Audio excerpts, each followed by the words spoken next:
All right, so way back in 1936, a guy named Roscoe Dixon came to the Oklahoma City Chamber of Commerce with a suggestion on how to improve morale and civic pride in the city.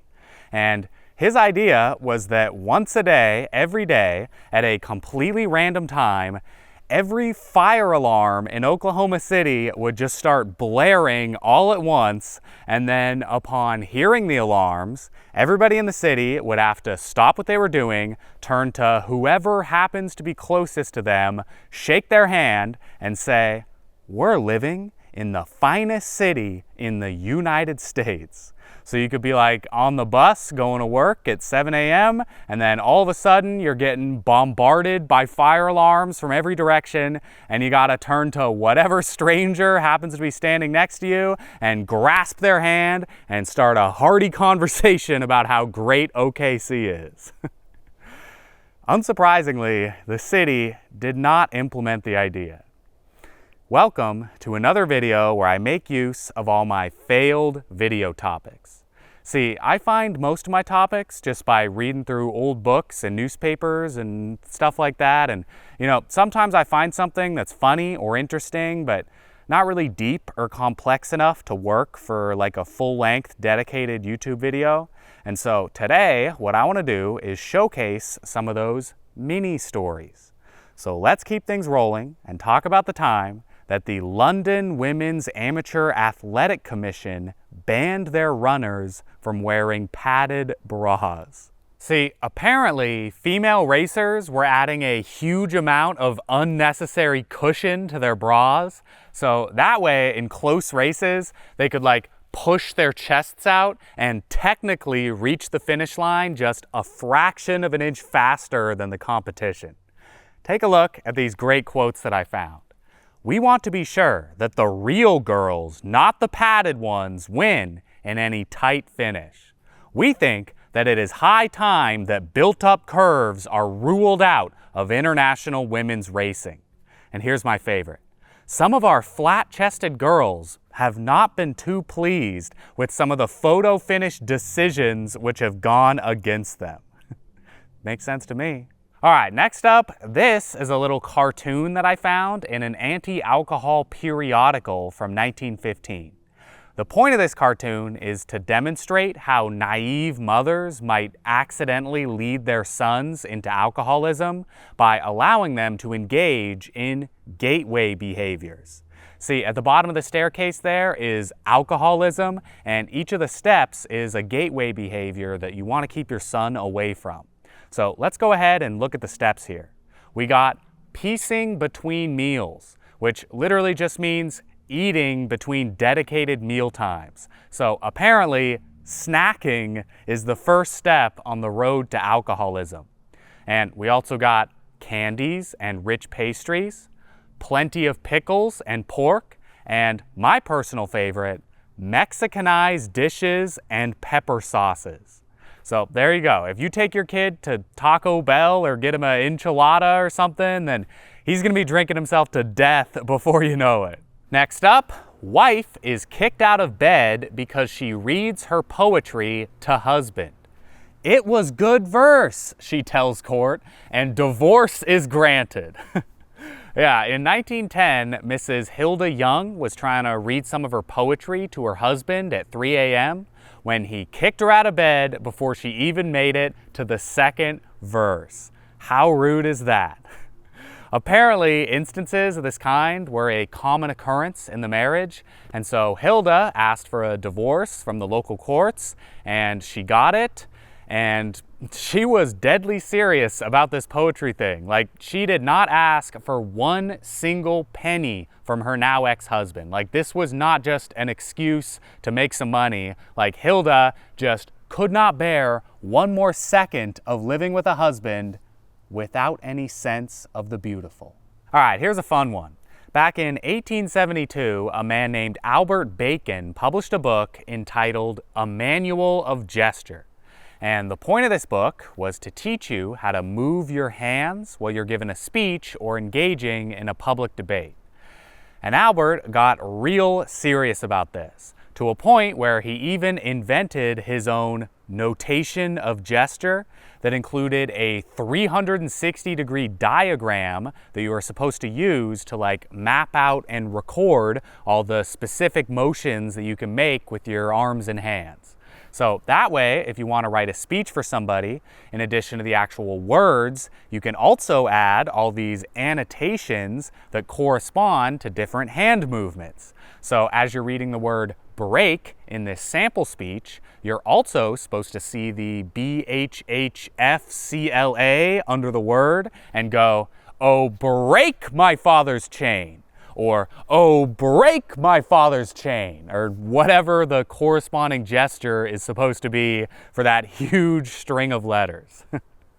If that's too complicated though, Albert also included a quick reference guide that is supposed to teach you some simple gestures as well as give you some examples in which you might employ the gesture. Like, for example, we have the right hand descending oblique supine, which, I better stand up, which I think is supposed to go like this. Like that. And you're supposed to use that in situations where you want to make an emphatic general assertion, whether affirmative or negative, such as, "These are the fundamental principles of knowledge," or "The assertions of my opponent are false in every particular." Here's another one. This is right hand ascending lateral vertical. And I think it goes like this. Like that. And that one means aversion, repulsion, or removal combined with elevation. So I might say, "Away, delusive phantom," or "The strong arm of the mighty conqueror repelled the prince of power of the air." Maybe one day I'll make a video where I just go through every gesture in the manual. But for now, let's move on. In 1939, Mrs. Ella O'Toole from Seattle was having trouble with a neighborhood cat that kept coming to her house and bothering her pet canary. So one day, Ella grabbed the cat and she tied a note to its tail that said, "Keep this cat at home," and then she sent the cat back into the street, and then 15 minutes later, the cat came back with a new note tied to its tail that said, "We don't own the darn thing." Next, here is a fun prank that you can steal if you happen to have a friend who has trouble with his golf swing. Back in 1939, Earl Burke used to lift up his left foot whenever he swung the club.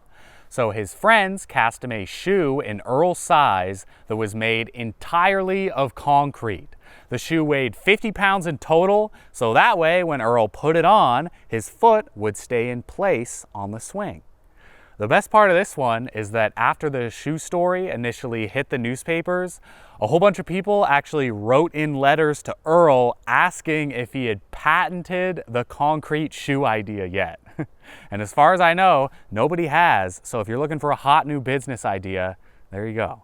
Okay, this next one is a little bit different from all the others, but like I said at the beginning of the video, these are all failed video topics that I worked on for a time before I realized that they weren't going to work for a full-length dedicated video.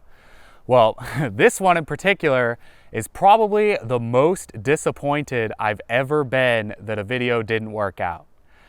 And it has to do with Calvin and Hobbes.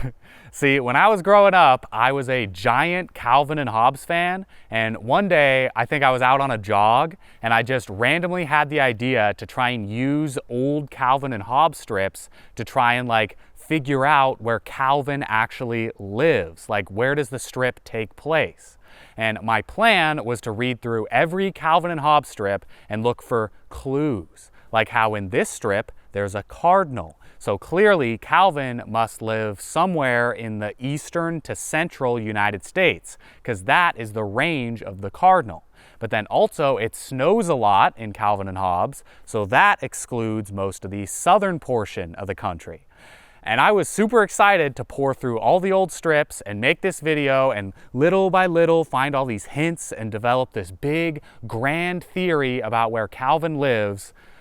But then I did a little Googling and I found out that the back cover of one of the Calvin and Hobbes treasuries actually features a drawing of giant Calvin terrorizing the exact town of Chagrin Falls, Ohio. And in the picture, Calvin is even holding a famous popcorn shop that stands in the center of Chagrin Falls. And then on top of that, Chagrin Falls is also the hometown of the strip's creator, Bill Watterson.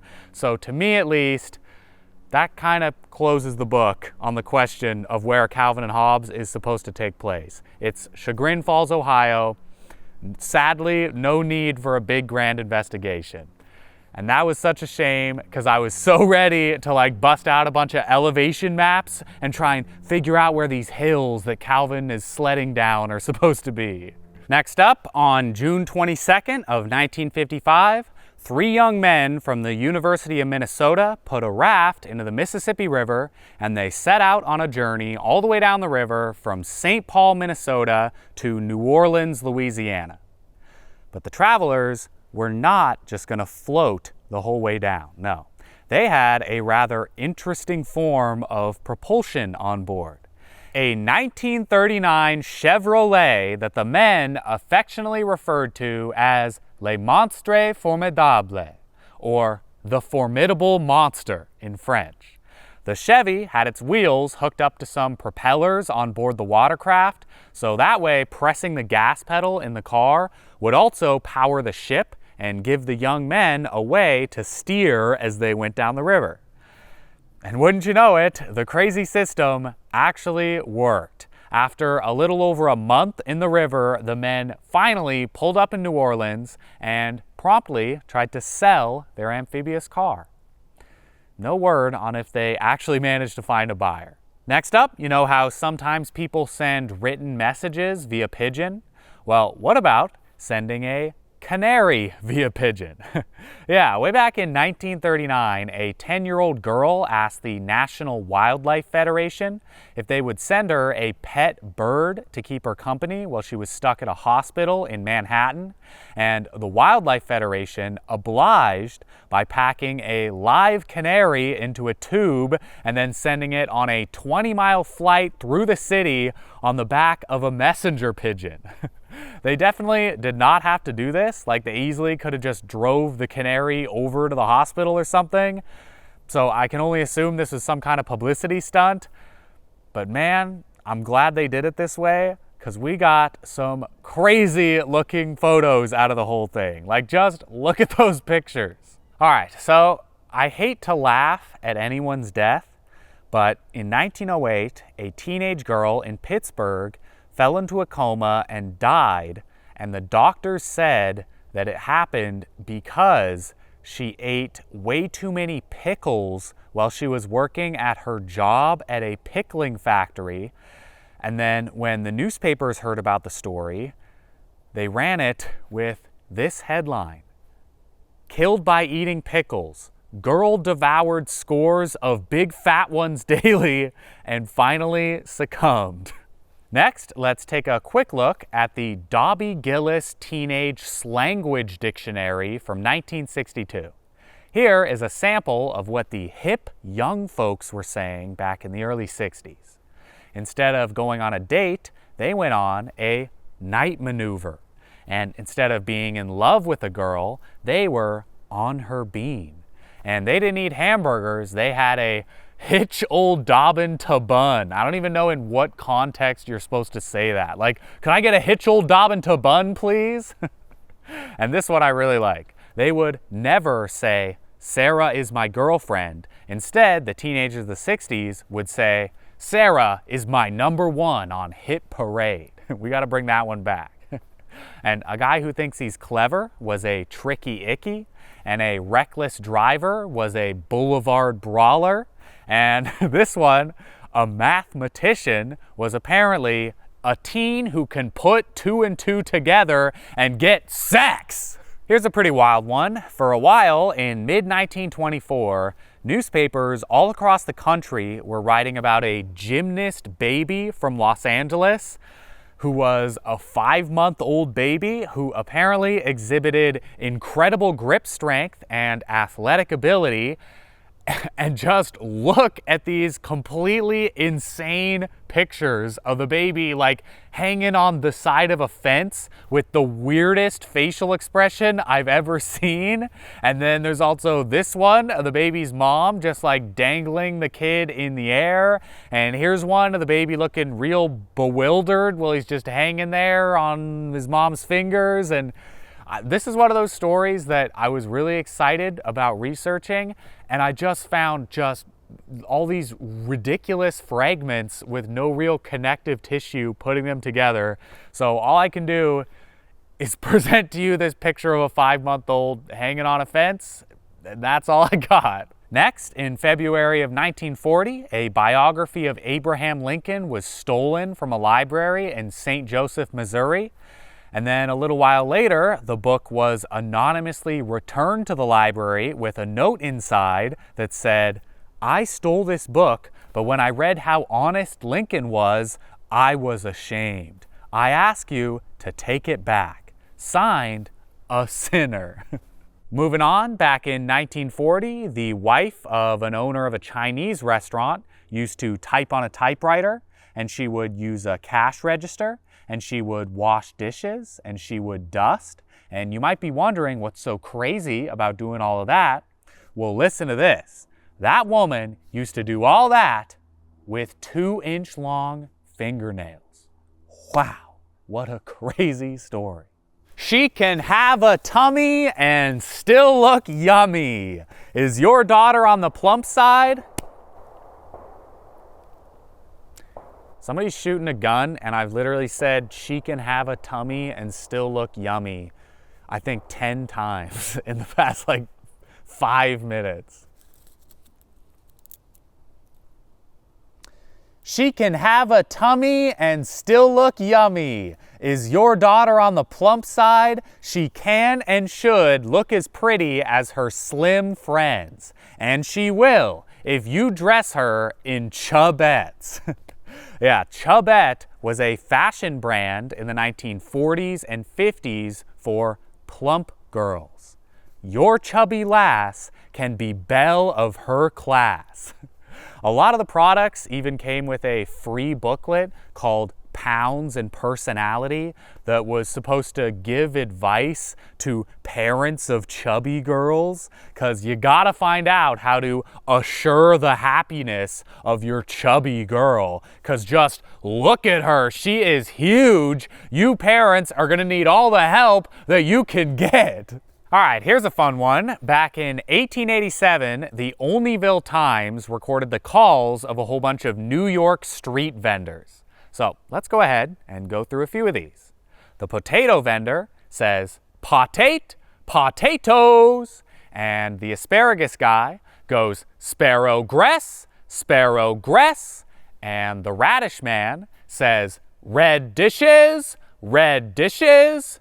And of course, naturally, the clam peddler says, oh clams, fresh clams today. They've lately arrived from Rockaway. They're good for to eat, they're good for to fry, they're good for to make a clam pot pie." The clam dealer, you see, is the poet of the street vendor world. In July of 1910, a company selling weight loss pills ran an advertisement with the following headline: "Take off the fat where it shows." And this is the picture that they included with that ad. I did not edit that one bit. That is actually what the papers printed. Okay, this one is another one that's just kind of impossible to wrap your head around. In February of 1906, a streetcar in St. Louis got stuck in a snowdrift, and the passengers were apparently stuck long enough that they had to eat bread and raw eggs that one of the passengers had brought on board the streetcar from the grocery store. And then eventually the passengers got rescued, and it seemed like nobody really got injured or particularly sick or anything. And that is pretty much the entire story. And then for some reason, when that story was ran in some newspapers, it was with this headline: "St. Louis streetcar stuck in a snowdrift. Ha ha ha ha ha ha ha ha ha ha ha." So I guess the reporter just hated streetcars or hated those particular passengers. I have no idea why they did that. Okay, this next one is a little bit long, but I think it's worth it. In 1881, a man named William Carney had a vision that he was going to die at midnight on the next upcoming Friday. And then when that Friday rolled around, Carney was lying in bed, and there was a whole crowd of people around him who were waiting to see if his vision would come true. And then, lo and behold, as midnight approached, Carney actually slipped into unconsciousness. But he didn't die. He just slept for a while, and then he woke up a few hours later at 6 o'clock in the morning. So clearly, the prophecy of death had failed to come true. Now, at first, you might be thinking that Carney just fell asleep, right? He just happened to close his eyes right around the same time that his vision was supposed to come true. But no, what apparently actually happened is Carney's doctor and lawyer decided to play a prank on Carney by giving him a heavy opiate right before midnight, so that way Carney would actually think that he was dying as the opiate took effect and put him to sleep. So they hit him with the old secretly drug your friend so that he thinks he's dying at the same time that he had a prophecy that he was gonna die routine. Apparently Carney was highly indignant when he finally woke up, and I don't blame him. Next up, in July of 1939, a lunch stand attendant named Lloyd Price found himself on the wrong end of a mugger's pistol. But rather than worry about the money or his safety, Lloyd was just concerned about his job. He thought that he was going to get fired over this robbery, and he told the mugger so. He said, "You'll get me fired." And then the mugger said, "I'll fix that," and he grabbed some paper and he scribbled out a note that said, "To whom it may concern, I held this boy up. Please hold his job for him. I'm sorry for the boy. Signed, the Toronto Kid." So you heard of doctor's notes, but have you ever gotten out of a tough situation by using a mugger's note? Next, in 1881, in Halifax, England, a young boy put on a monster costume and climbed onto the windowsill of a neighbor girl, and sadly, quite literally, scared the poor girl to death. And this is the picture that one newspaper used to depict the event. The sad result of practical joking. All right, here's a great one. In 1973, the United States Army held a contest to decide on the name for a new building that had recently been constructed for the Army Material Command, or AMC for short. After 524 names had been suggested, the AMC Chief of Staff announced a winner. He said, "The name of the new AMC building is the AMC Building. Here is $100 in prize money to the winner of the contest for suggesting such a perfect name." All right, this next one, I kind of just want to walk you through step by step without a lot of editorializing. So here you go. One day in Oshkosh, Wisconsin, in April of 1904, a young woman dressed entirely in green walked into a city office building, and she opened a bag of dried peas, and then she threw the peas all over the floor and then announced to the room, "Peas mean something." And then she went to the local courthouse and she did the exact same thing. She threw peas on the ground in some offices and said, "Peas mean something." And then she also did it at the police station and at City Hall and at plenty more business offices around the city.